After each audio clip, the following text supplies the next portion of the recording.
माननीय अध्यक्ष महोदय, मी आपल्या अनुमतीने पंढरपूर मंदिर अधिनियम 1973च्या नियम 49च्या पोट नियम 1 व 2 अन्वये श्री विठ्ठल रुक्मिणी मंदिरे समिती पंढरपूर यांचा सन 2022-23 या आर्थिक वर्षाचा लेखा परीक्षण अहवाल व त्यावरील अनुपालन अहवाल सभागृहासमोर ठेवतो। सदर अहवाल विधानसभेच्या पटलावर ठेवण्यास झालेल्या विलंबाची कारणे ही सोबत जोडलेली आहेत।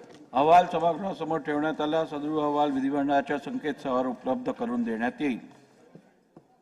माननीय उपमुख्यमंत्री तथा वित्त मंत्री।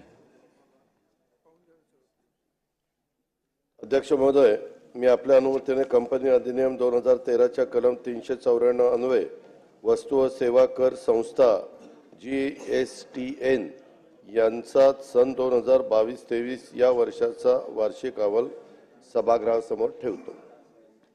अहवाल सभागृहासमोर ठेवण्यात आला। सदर अहवाल विधिमंडळाच्या संकेतस्थळावरती उपलब्ध करून देण्यात येईल।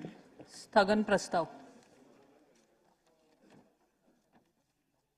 एक मिनिट पहिले निर्णय देऊ दे। ठीक आहे।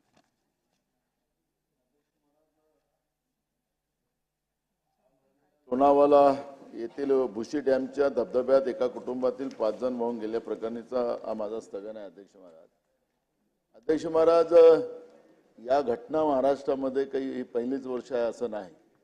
सातत्यानं पावसाळ्याच्या काळामध्ये या पद्धतीच्या घटना होतात आणि आपण इथं चर्चा करतो आणि विषय इथं संपतो। पण ज्या पद्धतीनं सुरक्षाच्या व्यवस्था आणि ज्या पद्धतीचं त्या ठिकाणी त्या सगळ्या व्यवस्था निर्माण करण्याचं काम आपण करतच नाही आणि म्हणून एका कुटुंबातले 5 लोकांचा मृत्यू काल दुर्दैवी मृत्यू त्या ठिकाणी झालेला आहे।